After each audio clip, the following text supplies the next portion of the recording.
Hello everyone, welcome to Drishti Judiciary's Law MCQs program. Practice questions covering legal current affairs, general knowledge, and previous year questions. Let's begin today's episode. First question is, who is empowered to regulate recruitment and conditions of service under Article 309 of the Constitution? Supreme Court, Parliament or State Legislature, Chief Minister और local bodies. संविधान के अनुच्छेद 309 के तहत भर्ती और सेवा की शर्तों को विनियमित करने का अधिकार किसे है? सर्वोच्च न्यायालय, संसद या राज्य विधानमंडल, मुख्यमंत्री या फिर स्थानीय निकाय? The correct answer is option B, parliament और स्टेट लेजिस्लेटर. इसका सही जवाब है ऑप्शन बी, संसद या राज्य विधानमंडल.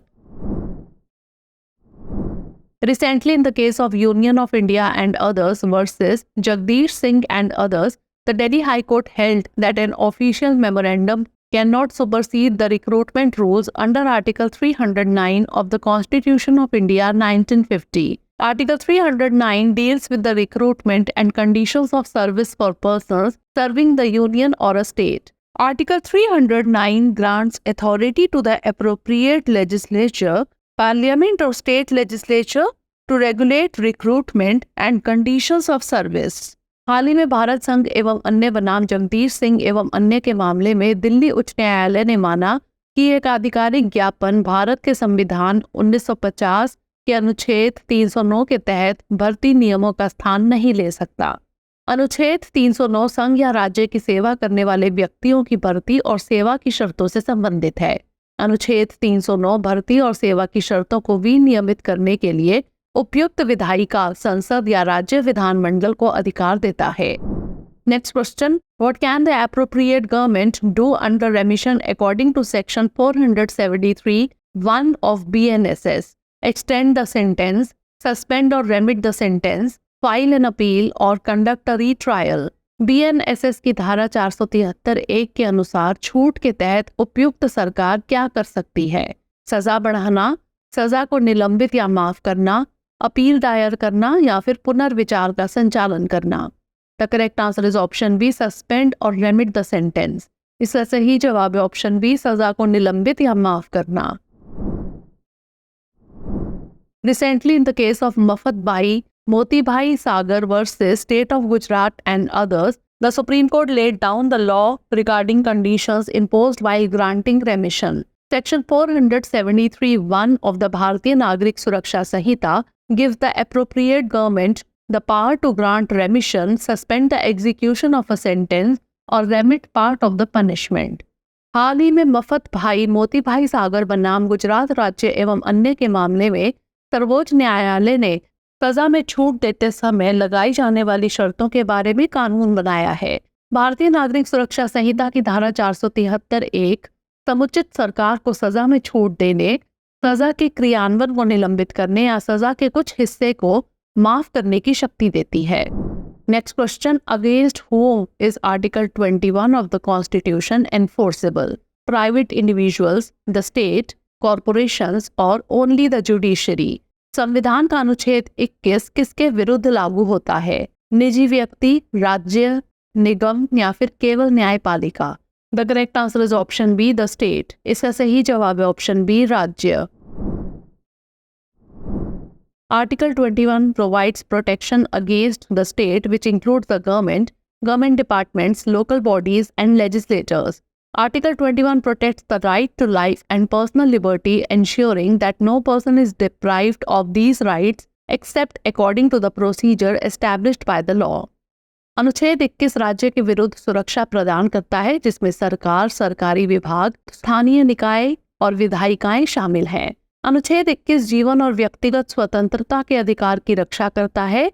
यह सुनिश्चित करता है कि कानून द्वारा स्थापित प्रक्रिया के अनुसार ही किसी व्यक्ति को इन अधिकारों से वंचित किया जाए. Next question, what type of damages might be claimed in cases of assault?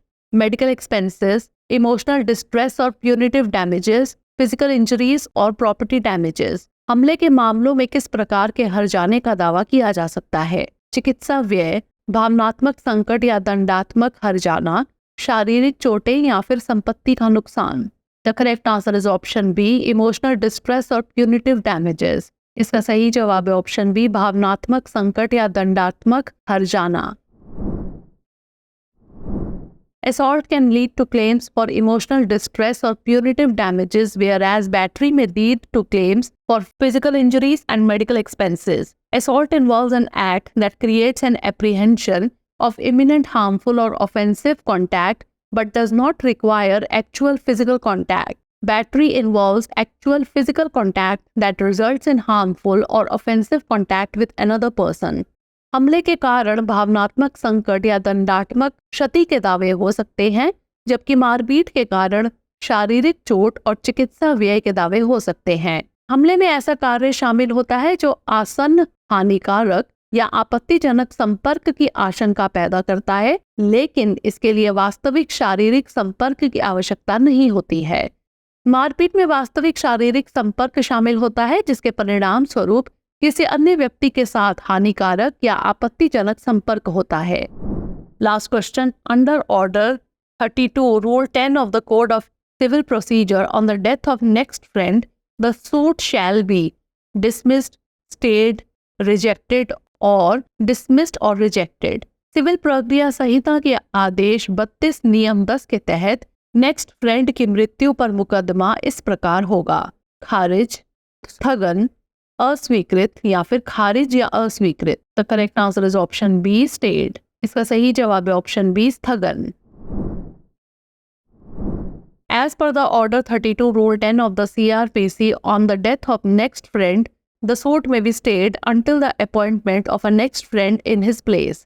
CRPC के आदेश 32 नियम 10 के अनुसार नेक्स्ट फ्रेंड की मृत्यु पर उसके स्थान पर नेक्स्ट फ्रेंड की नियुक्ति होने तक मुकदमा स्थगित रहेगा। Now is the time for practice question.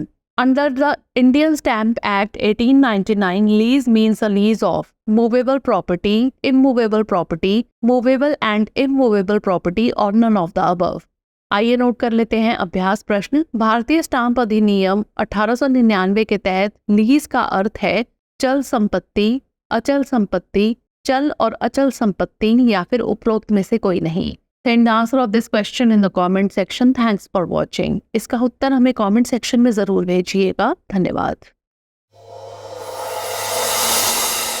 Dear viewers, अपने एग्जाम की तैयारी को और बेहतर करने के लिए हमारे चैनल को लाइक, शेयर और सब्सक्राइब करना न भूलें।